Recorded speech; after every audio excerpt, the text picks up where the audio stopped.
porque eu estava numa reunião na diretoria hoje, veio o ministro do Equador, queria conhecer como é que funcionavam as Olimpíadas de Matemática no Brasil, então me chamaram para falar sobre a OBM, né? Mas vamos lá, então, o objetivo hoje é tentar terminar a prova, né, do Teorema da Mudança de Variável. A gente tinha reduzido o Teorema da Mudança de Variáveis a basicamente provar o que era o item 2 do teorema, que na verdade era a afirmação central. Bom, então vamos lembrar do contexto, né? Você tem ômega e ômega 1 abertos de Rm e φ de ômega para ômega 1, um difeomorfismo de classe C1. Né? Então, dado A contido em ômega, valem várias coisas, mas em particular, o item 2 diz que se A é mensurável em ômega, está em lambda de ômega, assim, Mausberg-Lebesgue de ômega, né? Então, φ de A é mensurável, está na sigma Mausberg-Lebesgue do ômega 1.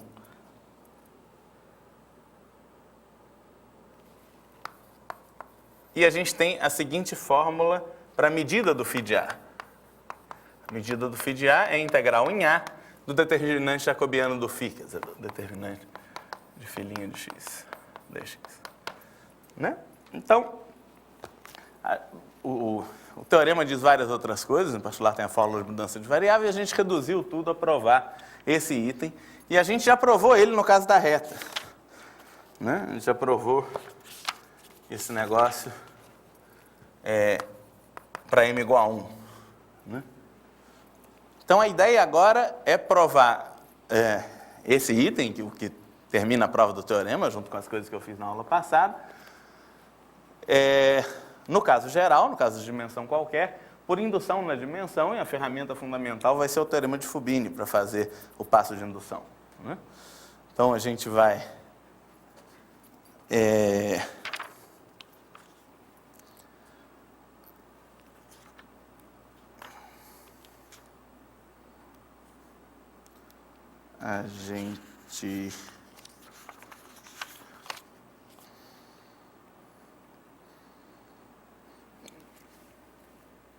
Então, a gente vai fazer agora o caso m maior ou igual a 2, a gente vai fazer uma definição. A gente vai chamar de D de ômega, ômega 1 é o conjunto das funções para as quais o teorema funciona. É o conjunto das funções φ de ômega para ômega 1, difeomorfismo de classe C1, para os quais vale o teorema. A gente quer provar que o teorema vale para todos os difeomorfismos, mas a gente vai considerar famílias de difeomorfismos cada vez maiores para os quais o teorema vai valer. Então, φ o conjunto dos difeomorfismos φ, para os quais vale a afirmação 2 aí do lado desse teorema, para φ mas não só para o φ, mas também para o inverso, que vai de ômega 1 em ômega. Né? Afirmação 1 diz que você tem um conjunto mensurável, a imagem vai ser mensurável e o volume é dado pela integral do determinante jacobiano. Então, a gente olha para o conjunto dos difeomorfismos φ que satisfazem isso. É claro que, como o teorema é verdade, no fim, isso aí vai ser o conjunto de todos os difeomorfismos C1 de ômega para ômega 1. Mas a gente vai provar isso por etapas, então a gente vai provar uma série de afirmações sobre esse conjunto e, no fim, vai concluir que, de fato, é o conjunto de todos os difeomorfismos de ômega para ômega 1. Não é? Muito bem.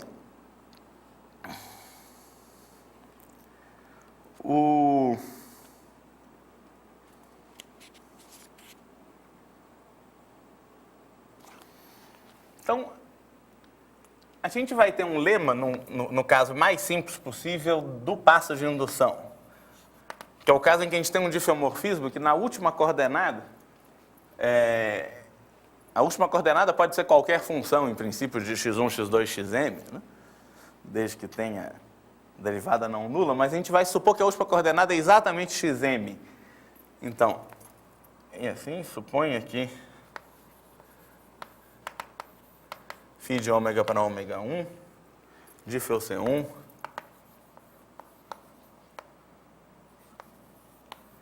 tal que φm, né, o φ se escreve em coordenadas como φ1, φ2, φm, cada φj é uma função real de ômega, né, está indo de ômega em R, e o φm de x1, xm é simplesmente xm.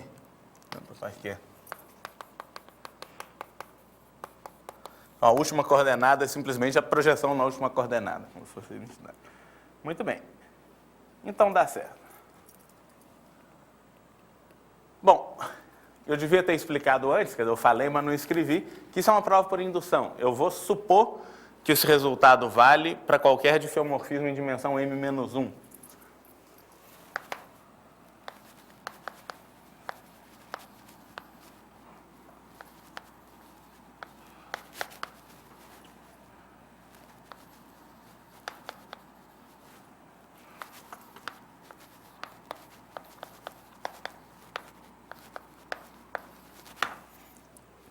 Então, a gente vai supor que o teorema vale em todas as dimensões menores que m. De fato, basta supor que vale para m-1. Né? E a gente quer provar que vale em dimensão m também. A gente já provou que o teorema vale na reta, ele vale em dimensão 1. Então, a gente quer fazer uma prova por indução na dimensão. Então, o lema está dizendo que, nesse caso,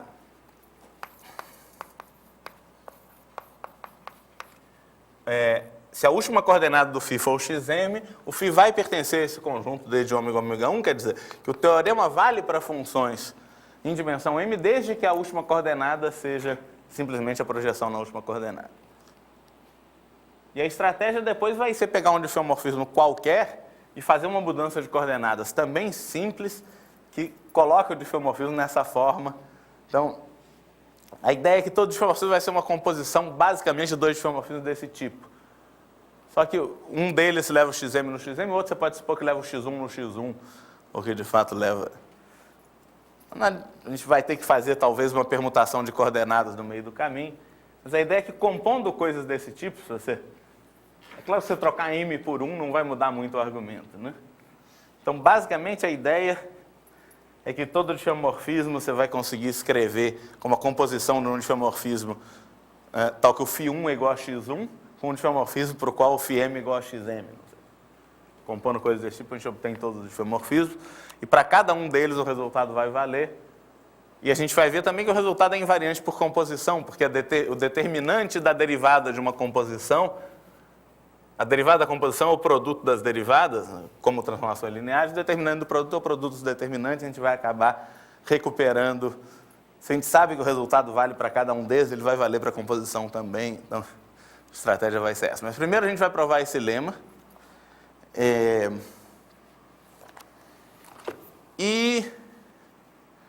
Bom, esse lema vai seguir do teorema de Fubini pelo seguinte. Então, a ideia é que isso aqui é o Rm-1 e R. Aqui na vertical eu estou representando a última coordenada, né? Então, a ideia é que esse diffeomorfismo é uma coisa assim. Ele vai levar...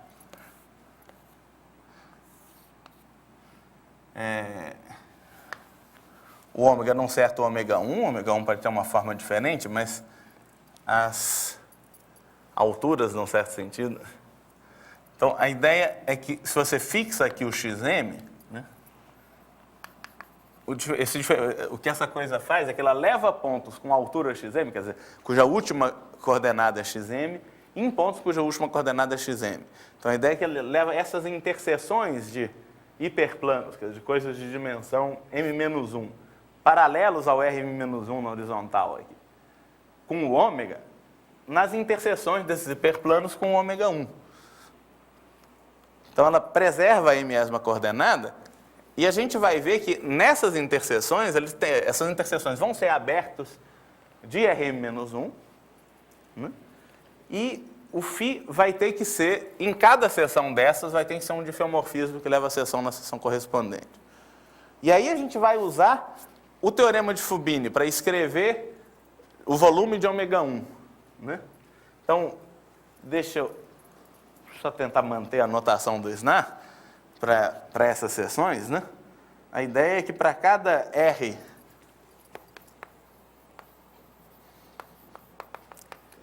a gente tem a seção. Então, a ideia é provar isso. Bom, a gente vai provar isso para conjuntos mensuráveis quaisquer. Mas a gente primeiro vai provar para borelianos, que são um pouco mais simples. Todo conjunto mensurável é a união de um boreliano com um conjunto de medida nula. E um conjunto de medida nula é sempre um subconjunto de um boreliano de medida nula. Então, se a gente faz as coisas bem para borelianos, a gente consegue fazer o caso geral sem muita dificuldade. Borelianos têm vantagens, como, por exemplo, toda seção de um boreliano é um boreliano, por exemplo. Então, todas as seções vão ser mensuráveis. E a imagem de borelianos por difeomorfismos é boreliano sempre. Né? A imagem de conjuntos mensuráveis por difeomorfismos também é, mas faz parte do enunciado do teorema. E não é tão trivial assim a coisa. Você pode ter funções contínuas, mesmo homeomorfismos, né? Que levem, como a gente viu na prova, né? Que levam conjuntos mensuráveis em conjuntos que não são mensuráveis. Isso não acontece com borelianos, pelo menos para homeomorfismo. Você tem um homeomorfismo da reta na reta, uma coisa contínua com inversa contínua. A imagem de um conjunto boreliano é sempre boreliano, apesar de a imagem de conjuntos mensuráveis poder não ser mensurável. Então, borelianos se comportam melhor para essas coisas. Por exemplo, o fato de que a imagem de um boreliano é boreliano é quase automático. Pela φ, porque a φ em particular é um homeomorfismo entre ômega e ômega 1, com função contínua com inversa contínua. Para conjuntos mensuráveis, nesse caso isso também é verdade, mas é mais complicado. A gente vai... É mais fácil passar pelos borelianos primeiro. Então, suponha que B é um boreliano contido em ômega. Não é?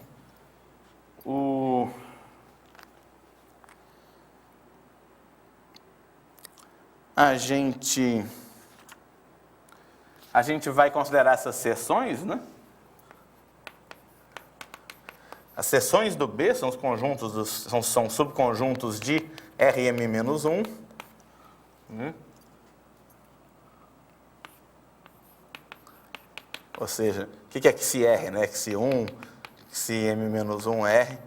Então, em B, quer dizer, você pega os caras de B, os elementos de B, né? B é um certo subconjunto de ômega, né? Você pega os elementos de B que tem altura igual a R, né? Isso aqui é o XM, bom, no desenho eu devia ter trocado XM por R, né? Então, isso aqui vai ser, essa interseção com o B vai ser essa seção B de pontinho R, que está escrito aqui. E a gente sabe, bom, e B1 também, né? Você pode chamar de B1, φ de B.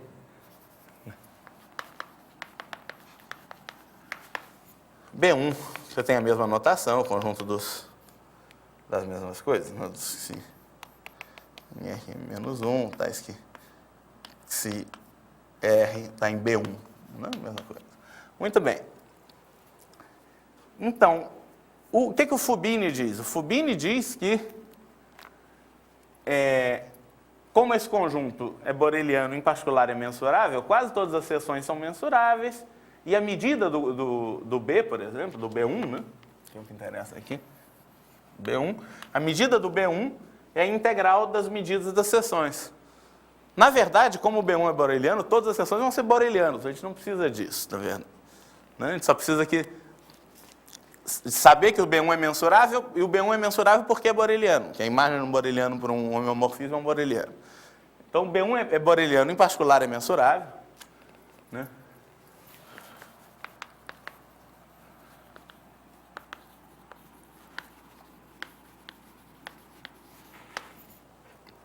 Então, o teorema de Fubini diz que o lambda de B1 vai ser a integral na reta, né? Na medida de dimensão m-1, né? Vamos botar um m-1 aqui pequenininho. Mas da medida, né? Menos 1 meio apagado, que não precisa, a gente chama a medida de Lebesgue de lambda em qualquer dimensão, mas isso é uma medida em dimensão M-1 do B1, desculpe, de pontinho R, dr. Você integra em R, você obtém a medida do conjunto B1 todo, isso aqui é o Fubini. Né? Fubini, então, muito bem. Agora, a medida, né, o φ de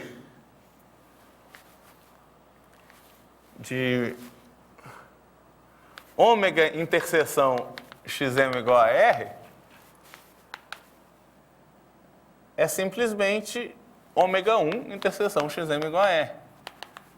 Porque a imagem de um cara tem a mesma última, por definição, né, a última coordenada do φ é o xm.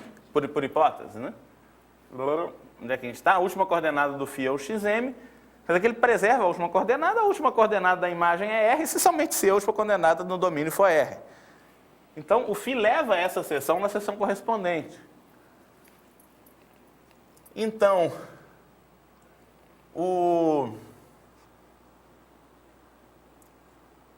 a gente pode definir, a gente pode escrever, então, φ de x1, xm-1r, como uma coisa que a gente vai chamar de G, ou se vocês quiserem, de GR de x1, xm-1, que é um cara que está em Rm-1, e R na última coordenada. Você pode chamar as m-1 primeiras coordenadas da φ, é uma coisa que depende de R, por isso que eu escrevi GR, né? Você vê como é que ela depende das m-1 primeiras, escreve como GR de x1, xm-1, e a última coordenada você tem o R mesmo. Esse GR, ele vai ser um difeomorfismo entre o B de pontinho R no B1 de pontinho R.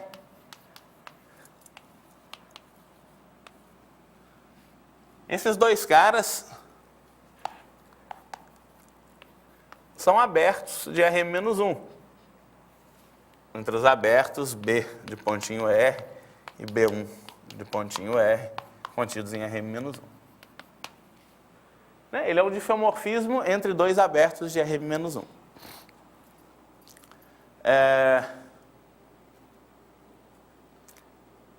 Para difeomorfismo entre dois abertos de Rm-1, ele é um difeomorfismo porque o φ é um difeomorfismo, né?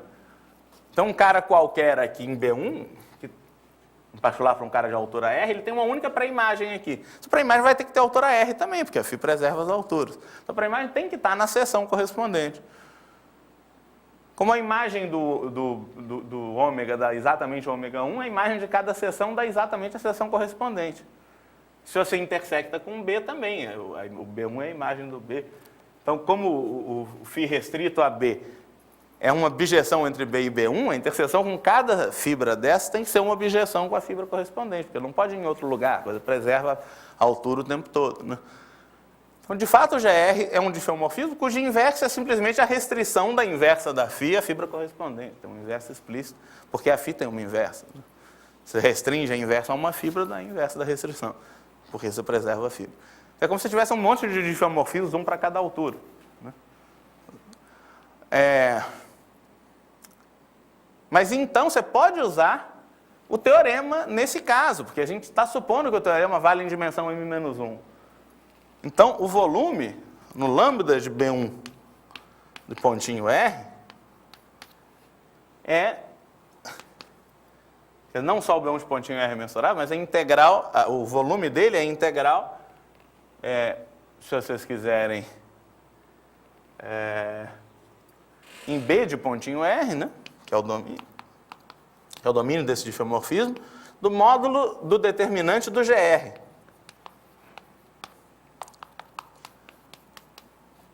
Mas quem que é o determinante do GR? Né? O determinante da derivada do GR vai ser exatamente igual ao determinante da derivada do φ. Por quê? Porque como é que é a matriz da derivada do φ, né? Matriz jacobiana? A matriz jacobiana vai ser Então, filhinha de x, né? Vou chamar x de x1, xr menos 1. Vai ter um bloco que vai ter o determinante de GR, né? Isso. Depois do 1 na última... Isso. Isso aqui, por definição, é o delta φi sobre delta xj, com i e j variando entre 1 e m. Só que o φm é xm, né? O delta φm sobre delta xm é 1, e o delta φm sobre delta xj vai ser 0 para todo j diferente de m. Porque o φm a gente sabe quem é, o xm, é fácil derivar o xm. Derivar o xm em relação a xm é 1, em relação aos outros é 0. Então, a gente escreve desse jeito. Na última linha você vai ter um monte de 0, né? O φm está na...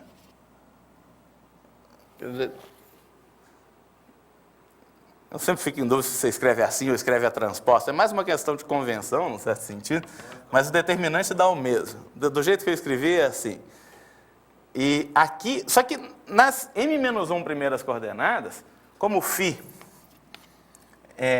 de x1, xm, nas m-1 primeiras coordenadas, você tem o que eu chamei de gxm de x1, xm-1, e aqui a gente vai ter o xm. Então, a derivada em relação... Aqui eu não sei o que vai ser, eu vou chamar de estrelinha, não importa. Que vão ser as derivadas das m-1 primeiras coordenadas em relação ao xm. Depende de algum jeito diferenciável que eu não quero saber como. Mas se você fixa o xm e deriva em relação às m-1 primeiras coordenadas, você tem exatamente a g, tem exatamente a derivada da g. Quando você fixa o xm, as m-1 primeiras coordenadas vão exatamente formar a função g que eu defini lá. Então aqui vai aparecer uma submatriz m-1 por m-1, que é o g'. Né? Como você tem um monte de zeros e um 1 na última linha, o determinante disso, né? O determinante do filhinha de x1, xm-1r, é igual ao determinante do gr', né, de x1, xm-1. Ficou em módulo, né? Não, o determinante mesmo é igual. Em particular, o módulo é igual.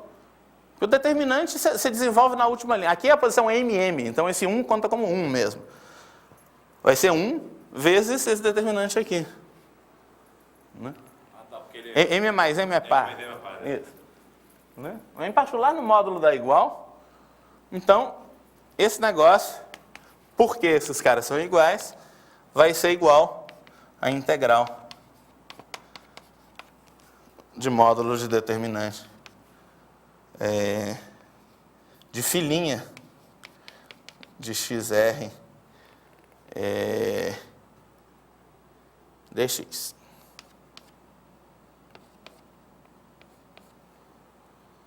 Não, eu estou falando, deixa eu ver até que ponto. Não, está tudo bem, eu integro isso aí, está ótimo, muito bem. E o que é lambda de B1? Então, lambda de B1, a gente volta para aquela fórmula lá que vem do Fubini, que diz que isso é integral na reta da medida do B1 pontinho dr. O que é a medida do B1? Eu acabei de calcular usando a hipótese de indução, usando o teorema para dimensão m-1. Isso é integral em R, da integral em B de pontinho R, de determinante de filhinha de xr, dx, dr. E o teorema de Fubini diz de novo que isso é igual à integral no B todo do determinante.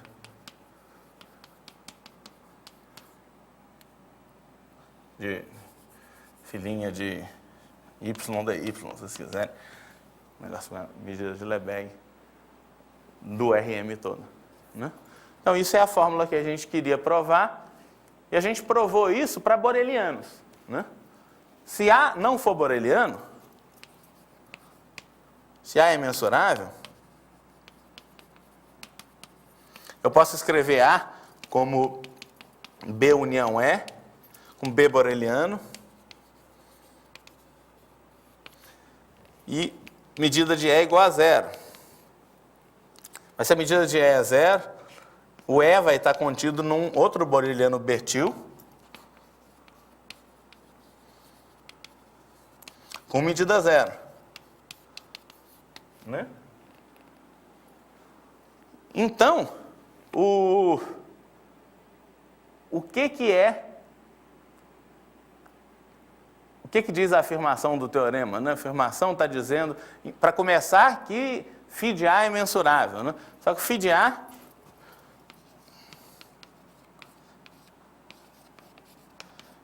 é φ de B união φ de E, que está contido em φ de B união φ de Bertil. Não é?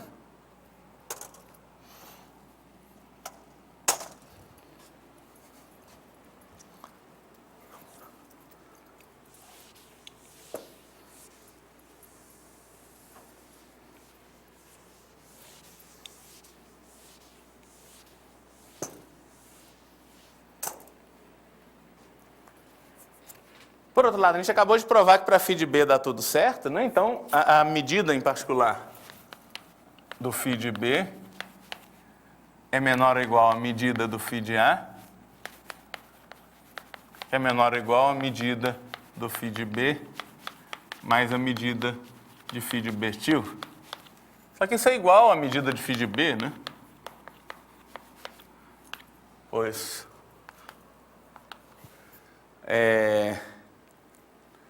a medida de φ de Bertil. Bom, a gente provou uma fórmula para a medida da imagem de um boreliano qualquer, o Bertil é boreliano. Isso vai ser simplesmente a integral em Bertil de alguma coisa, né? Que é zero, né? Porque a integral no conjunto de medida nula, né? O Bertil é um cara de medida nula. Então, a medida do φ de A é igual à medida do φ de B, e a medida do φ de B, por outro lado, que é igual à medida do φ de A, né?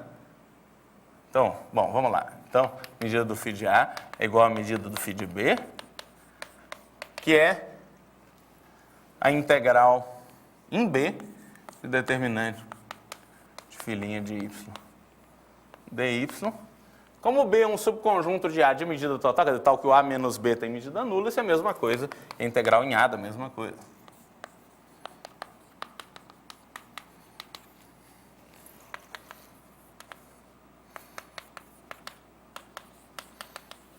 Então, acabou, né? Então, a gente mostrou que, de fato, a medida do φ de A, quer dizer, não só o φ de A vai ser mensurável, mas... não, o φ de A é mensurável porque ele tem um subconjunto mensurável, que é o φ de B, cujo complementar tem medida zero, portanto, é mensurável também, né? Então, a união de duas coisas mensuráveis é mensurável. E a gente viu que a medida dele é a integral do módulo determinante jacobiano. Então, isso termina a prova do lema. E agora a gente vai discutir como é que termina a prova do teorema, né? Feito isso. Então, para isso a gente vai usar um lema que eu já mencionei e que é muito importante. Que se o teorema vale para dois difeomorfismos, então ele vale para a composição deles, né? Sejam de novo, você lembra que D de ômega, ômega 1 é o conjunto dos difeomorfismos para os quais vale o teorema, né? Então, para os quais vale esse item 2, que acaba implicando nos outros. E psi D de ômega 1, ômega 2. Então, tem um que leva ômega em ômega 1, o outro leva ômega 1 em ômega 2. São todos abertos, né? Ômega, ômega 1 e ômega 2 abertos de RM. Então, a composição psi composto com φ também satisfaz o teorema. É um difeomorfismo agora de ômega em ômega 2 que satisfaz o teorema, né? Então, o que a gente tem que provar? Bom, vamos lá. Se a gente tem um A, a gente quer ver que vale isso aqui, né? Então, você pega um A em lambda de φ, como o φ está em d de ômega 1, o φ de A vai estar em lambda de ômega 1. E como o psi está em d de ômega 1, ômega 2, ele também satisfaz esse teorema, o psi de φ de A vai ser mensurável em ômega 2. Ou seja, a imagem de um cara mensurável pelo φ é mensurável e a imagem dele pelo psi também é mensurável. Então a imagem, ou seja, a imagem do cara original por psi composto com φ é mensurável também. Então não tem graça nenhuma. E tem a fórmula para medida, que vai seguir da regra da cadeia.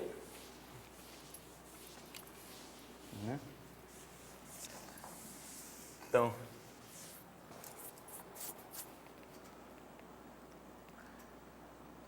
tem a fórmula para medida, que diz que para o primeiro, por exemplo, o que é a medida de φ de A? A medida do φ de A é a integral em A do módulo do determinante jacobiano. E o que é a medida de psi de φ de A? É a integral em φ de A do determinante de psi' de y dy, não é? Bom,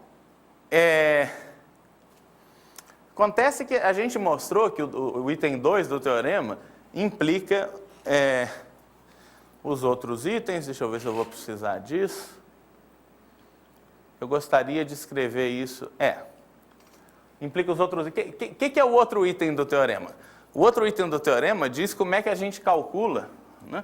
O item 3 é um corolário imediato, que é o caso de conjunto de medida nula. O item 4 dizia o que é uma integral em φ de A de uma certa função.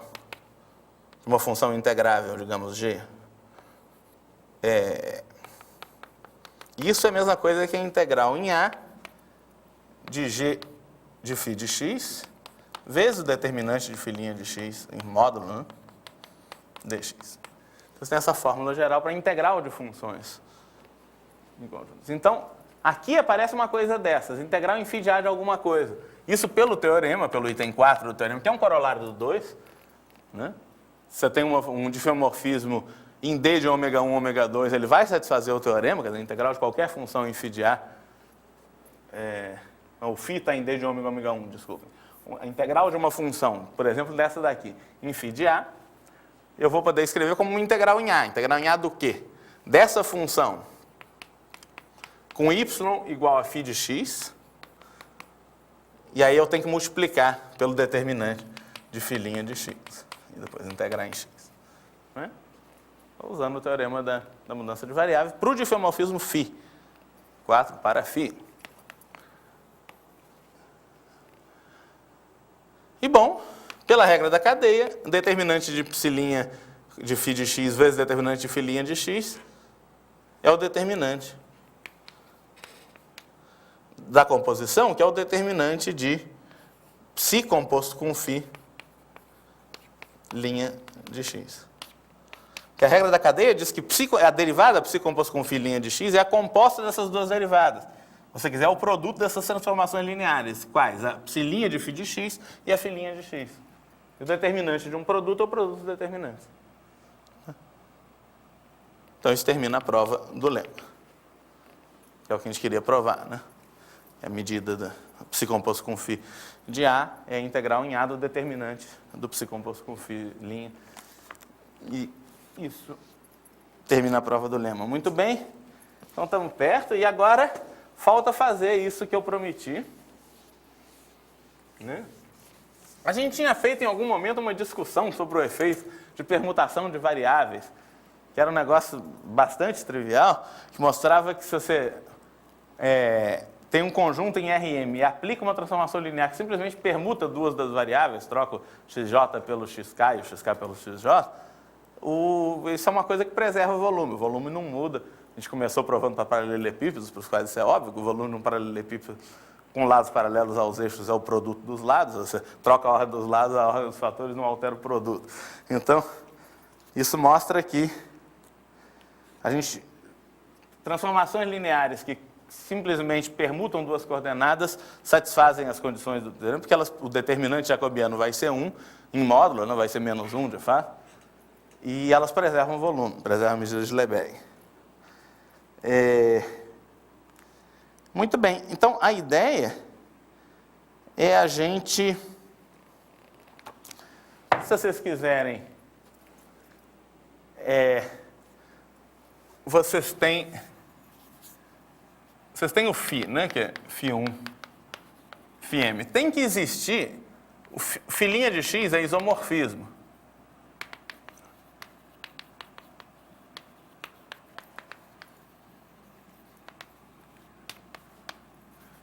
Para todo x no domínio, né? O φ agora vai de 1 em ômega 1, é um difeomorfismo. Ômega e ômega 1 são abertos de Rm. Tá? Então, o fato dele ser um isomorfismo implica que em qualquer ponto x existe algum j, né? Tal que a derivada do φj em relação à última variável, ao xm, é diferente de zero. Não, se todas as derivadas, e a derivada de todas as coisas em relação ao xm forem zero, a matriz da derivada vai ter uma linha toda zero. E aí o determinante vai ser zero, o determinante não pode ser zero nunca, né? Então, nesse caso, você tem esse ponto x, né? Vocês lembram que o teorema, se eu conseguir provar o teorema numa vizinhança do ponto x, em algum bloquinho aberto que contém x, o teorema vai valer sempre. A gente mostrou que o teorema era um negócio local. Se para todo ponto tem uma vizinhança onde vale o teorema vale no aberto todo, né? Então, você vai conseguir uma vizinhança de x, como a função é C1, as derivadas são contínuas, você vai ter uma vizinhança de x, existe uma vizinhança onde essa derivada nunca se anula, delta φj sobre delta xm. Não é toda função contínua que não é zero, vai continuar sendo diferente de zero numa vizinhança do ponto. E a gente pode considerar T, se J é diferente de M, né? J não precisa ser igual a M. Pode acontecer que delta φm sobre delta xm seja zero. A gente pode considerar T que simplesmente permuta a coordenada xj com a coordenada xm.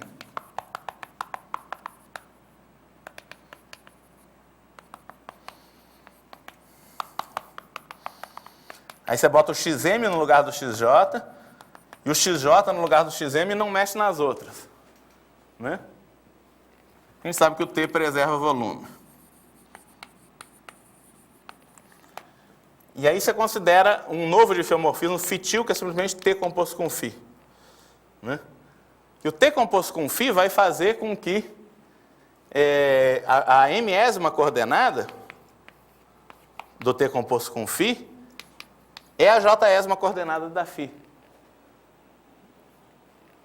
Portanto, a derivada em relação a xm da mésima coordenada do T composto com φ é o delta φ m sobre delta φ j sobre delta xm, que eu estou supondo que é diferente de zero nessa vizinhança do ponto x. Então, a ideia é compor com esse difeomorfismo para garantir que a derivada da última coordenada em relação à última variável seja sempre diferente de zero. E aí, a gente considera o seguinte difeomorfismo. Então, podemos supor, então, sem perda de generalidade, bom, se vocês quiserem, vamos trabalhar com φ-til, né? Então, para o φ-til, o que a gente tem, a gente vai definir um psi,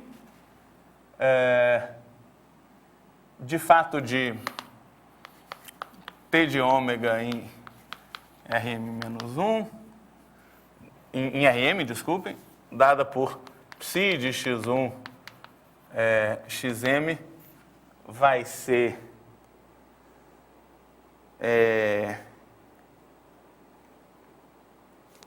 x1 xm menos 1, e na última coordenada eu vou botar o φj de x1 xm, ou seja, isso é x1 xm menos 1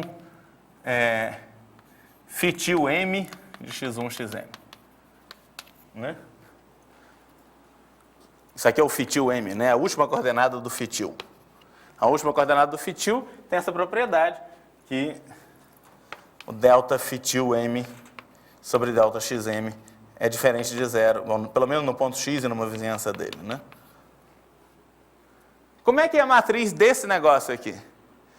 Agora, a matriz vai ser muito... Esse bloco M-1 por M-1 vai ser a identidade. Aqui vai ser tudo zero. E aqui vai ter o delta fitil M sobre delta x1, etc. Mas o que importa é o que tem aqui, que é o delta fitil M sobre delta xm, que eu estou supondo que é diferente de zero no ponto x. Então, o psilinha, a matriz do psilinha é assim. Quer dizer, o determinante do psilinha de x vai ser o delta φ m til sobre delta xm no ponto x, que é diferente de zero. Então, o psi é um difeomorfismo local.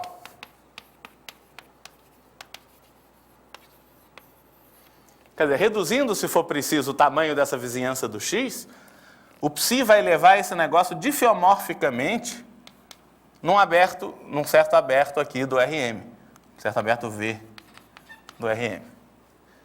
Ou seja, existe vizinhança de x,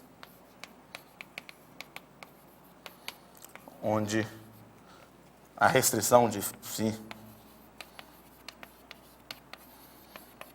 é um dífeo.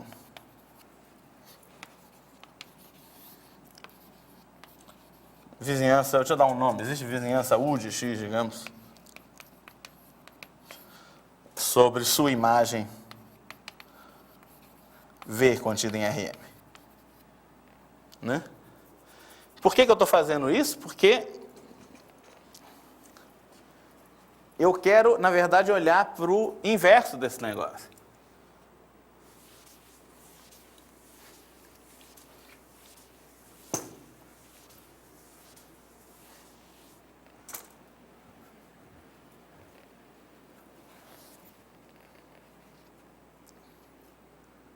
Então, que propriedade que... Vamos comparar o psi com o fitil. Que propriedade que eles têm em comum? A propriedade que eles têm em comum é que eles têm a mesma última coordenada. A última coordenada de ambos é igual. Então, a ideia é que a projeção na última... Você olha para o... Você tem duas coisas, né? Você tem esse difeomorfismo fitil, que está definido em ômega, na verdade...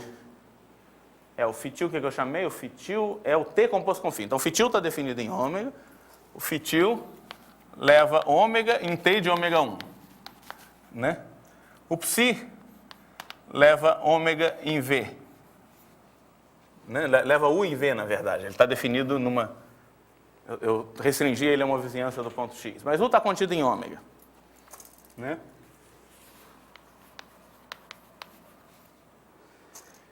E eles têm a última coordenada. O fitil M é igual ao psi M. Eles têm a última coordenada. Então, a ideia é que, se eu olho para o psi menos 1, ele leva V em U, que está contido em ômega. E agora eu posso aplicar o fitil. Então, a ideia é considerar fitil composto com psi menos 1. Fitil composto com psi menos 1 vai levar V em T de ômega 1. E qual que é a última coordenada dele?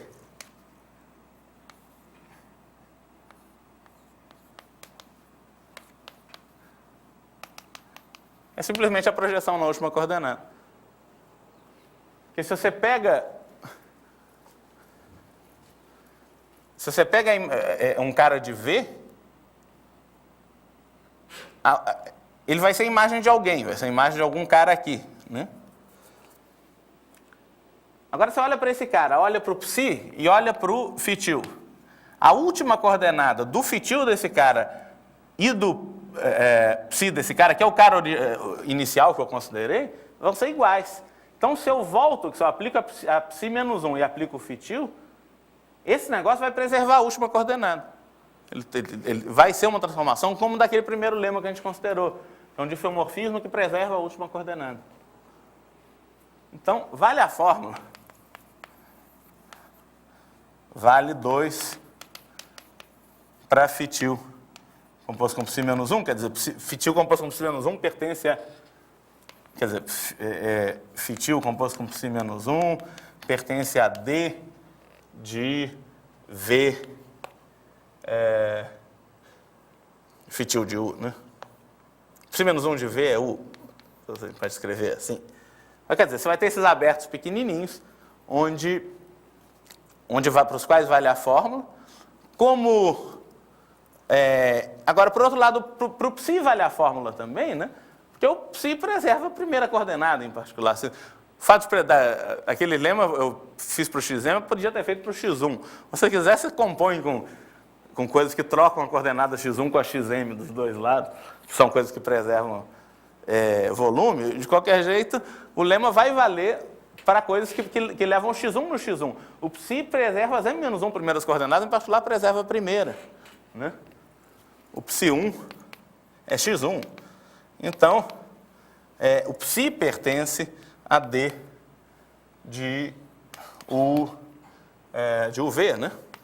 Então, se você compõe as duas coisas, então, o fitil restrito a U, que é o fitil composto com psi menos 1, composto com psi, vai pertencer a D de U fitil de U. Né? Ou seja, o teorema vale para o fitil. E isso é pelo lema que eu acabei de provar. O lema que mostra que a composta de dois caras que satisfazem o teorema satisfaz o teorema. Então, vale o teorema, em particular, a imagem de φ de A, que é a mesma coisa que a imagem, a medida do φ de A é a mesma coisa que a medida do fitil de A, que é a integral em A do módulo determinante de fitil linha de x dx, só que o fitil é quase igual ao φ, eu só peguei o φ e troquei a ordem de duas variáveis, de duas coordenadas. Então, a matriz do fitil vai ser a matriz da derivada do fitil vai ser igual à matriz da derivada do φ, que eu troquei duas linhas. O determinante multiplica por menos 1, mas o módulo fica igual. Isso é a mesma coisa que integral em A do módulo de determinante de φ de x dx. Isso termina a prova do teorema, né? Eu provei que ele vale localmente para difeomorfismos quaisquer. Como eu mostrei na aula passada, se vale localmente, vale globalmente, acabou. Muito bem, então, missão cumprida para a aula de hoje, a gente provou o teorema. Eu sugiro que vocês leiam as consequências que vêm depois. Ele aplica esse teorema para coisas particulares, como coordenadas polares em R2 e coordenadas esféricas em geral em RM. Isso é uma aplicação mais ou menos direta, porque a gente está ficando com pouco tempo, ainda tem quantidade razoável de matéria nesse curso, e a gente tem que terminar. Ainda vai ter 2 provas em novembro, então eu já quero falar de espaço LP da próxima vez. Mas se vocês tiverem qualquer dúvida, a gente discute. Tá? E eu provavelmente vou ter que dar umas aulas extras em algumas quartas-feiras. Não na semana que vem, quarta-feira é feriado, mas na outra provavelmente já. Se aqui. Isso. Na outra eu não garanto. Bom, vamos ver. Vamos.